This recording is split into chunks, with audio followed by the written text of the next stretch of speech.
La première chose, c'est d'être honnête avec vous-même. Vous ne pourrez jamais avoir un impact sur la société si vous ne changez pas vous-même. L'une des armes les plus importantes pour vous changer vous-même est de reconnaître que les gens partout dans le monde veulent la paix, mais l'humilité est l'une des qualités les plus importantes que vous devez avoir. Car si vous êtes humble, si vous faites réaliser aux gens que vous n'êtes pas une menace pour eux, alors les gens vous accepteront. Et ils t'aimeront peu importe d'où vous venez, ou votre couleur de peau. Comme quelqu'un a dit, que le chat soit noir ou blanc n'a pas d'importance, tant qu'il est capable d'attraper des souris. Dans cette vidéo, nous allons parler des conseils inspirants pour réussir de Nelson Mandela. Il était un révolutionnaire et un politicien, philanthrope, un mentor inspirant qui a été président d'Afrique du Sud de 1994 à 1998.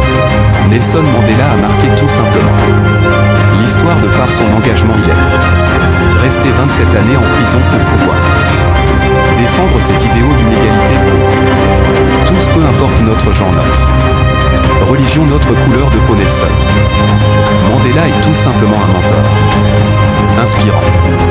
Alors je vous laisse découvrir les conseils inspirants pour réussir de Nelson Mandela. N'hésitez pas à liker, partager, abonner-vous tout de suite à la chaîne si ce n'est pas encore fait, et restez jusqu'à la fin de cette vidéo pour gagner un livre de vos choix. Soyez le changement que vous voulez voir. Le président le plus homme que j'ai jamais rencontré. Laissez-moi vous raconter quand monsieur Mandela est arrivé au jour où il a demandé à la productrice quel est le thème de l'émission d'aujourd'hui, et elle a répondu Nelson Mandela. Vous êtes le deuil de notre émission aujourd'hui. Et il a répondu ah d'accord. Vous êtes non seulement modeste mais aussi un homme très humble. Je voulais vous demander, car je pense qu'il s'agit de la caractéristique qui ressort le plus chez vous. Vous savez instaurer la peur vous-même. Par où peut-on commencer, nous les gens qui ne dirigeons pas un pays, mais simplement gérons nos propres vies, notre famille, pour parvenir à un sentiment de vérité et de réconciliation avec nous-mêmes, pour devenir des faiseurs de paix. Comment faisons-nous ça? La première chose, c'est d'être honnête avec vous-même. Vous ne pourrez jamais avoir un impact sur la société si vous ne changez pas vous-même. Et l'une des armes les plus importantes pour vous changer vous-même est de reconnaître que les gens partout dans le monde veulent la paix. Mais l'humilité est l'une des qualités les plus importantes que vous devez avoir. Car si vous êtes simple, si vous faites réaliser aux gens que vous n'êtes pas une menace pour eux, alors les gens vous accepteront. Soyez habité par votre objectif. J'ai lutté contre la domination blanche et j'ai lutté contre la domination noire. Je chéris la vision d'une société démocratique et d'une société libre dans laquelle tous les êtres humains vivront ensemble en harmonie et avec des chances égales. C'est un idéal pour lequel j'espère vivre et vois se réaliser, mais mon Seigneur, si cela est nécessaire, c'est un idéal pour lequel je suis prêt à mourir. Je n'ai jamais imaginé que je rencontrerais Mandela. Je n'ai jamais imaginé que je finirais en prison puis relâché. Je pense que la foi détermine votre parcours. Je n'aurais jamais, au grand jamais, imaginé au départ qu'un jour je vous dirais je vais être une combattante de la liberté. Non, je suis né dans un contexte environnemental qui a déterminé que j'allais devenir quand j'ai été envoyé en prison la toute première fois que j'ai été placé en isolement. Vous vous êtes interrogé pendant 7 nuits et 7 jours sans pouvoir dormir. Et Dieu a prévu un mécanisme auquel je n'avais jamais prêté attention avant. J'avais atteint un point où je pense le seuil où mon corps ne pouvait plus encaisser aucune douleur et je m'évanouis. C'étaient les plus beaux moments où mon corps se reposait et quand il me jetait ensuite un seau d'eau pour me réveiller. Peu importe que ce soit tremblé, je me relevais et j'étais tellement requinqué. Et je recommençais à me battre encore et encore. Je pense qu'il est naturel pour n'importe quel parent, quelles que soient les circonstances, d'être profondément attachés l'un à l'autre. Il y avait un lien que rien ne pouvait rompre. Entre nous, nous n'avions pas nécessairement besoin d'être ensemble De vivre ensemble, je n'ai jamais vécu. Vraiment avec lui, au départ, il n'avait jamais connu cette situation basique. Dans notre famille donc. Rétrospectivement, c'était très douloureux. Trois pouvaient leur qu'ils ont tort. Quand j'ai téléphoné à un certain lieu dans mon pays et qu'une femme a répondu au téléphone, j'ai demandé à qui suis-je en train de parler et elle m'a répondu: c'est à moi que vous parlez.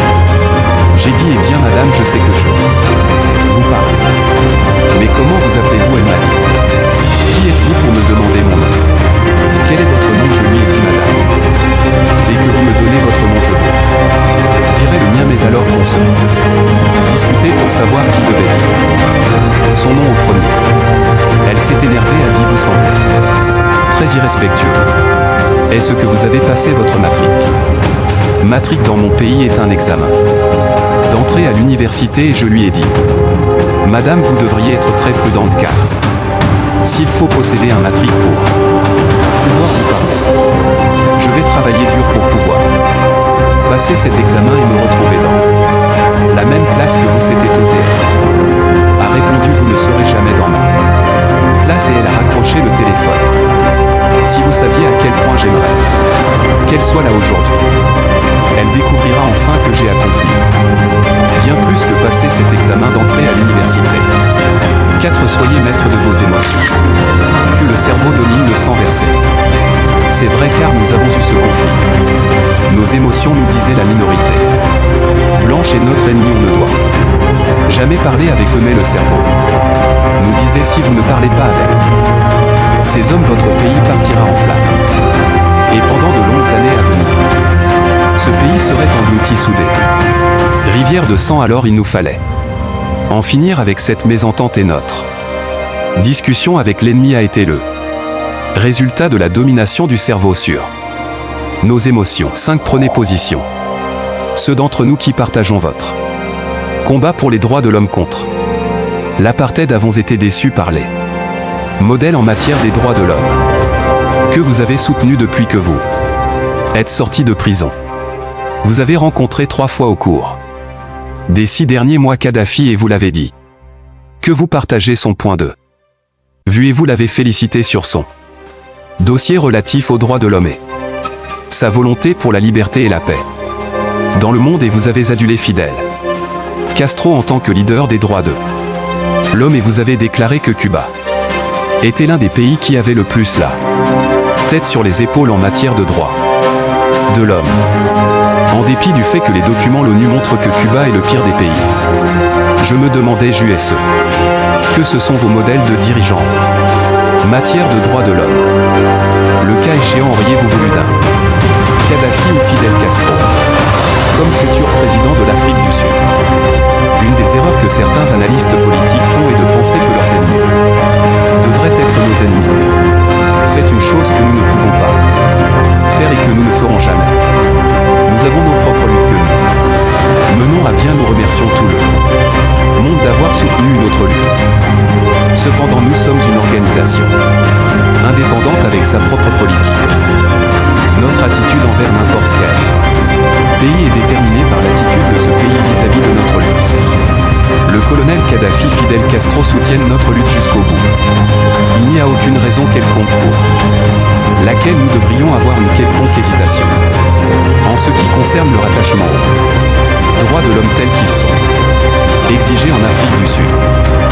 Notre attitude est uniquement basée sur le fait qu'ils soutiennent entièrement la lutte pour la forme d'un pacte, et ne nous soutiennent pas uniquement au travers des mots, il met également des ressources à notre disposition pour que nous remportions, et voilà mon positionnement sur la question. 6. Nourrissez-vous de l'énergie de vos héros. Avons donc parlé tout à l'heure de vos héros. Est-ce que Mohamed Ali était l'un de vos héros? Et bien sûr, des gens, ce qui concerne la boxe et pour ce qu'il a fait, c'était mouillé, tout comme Robin. Ici, ce sont mes héros. Que lui avez-vous dit quand il vous a dit qu'il vous admirait? J'étais paralysé. Parce qu'il a illuminé ma journée. C'est quel dirigeant du XXe siècle admirez-vous? Eh bien, j'ai répondu à cette question. Il n'est pas question d'un leader, il est question d'être humain qui mène des actions pour faire un individu ordinaire. Se dire au fond de lui: je suis un être bien et j'ai un avenir et je peux aller au lit en me sentant fort et plein d'espoir. Je considère que vous étiez. C'est ayez le sens de l'humour. Je marchais dans la rue quand j'ai rencontré un couple de touristes dans un pays occidental bien connu, le Marissais. Arrêtez, a dit Monsieur Mandela.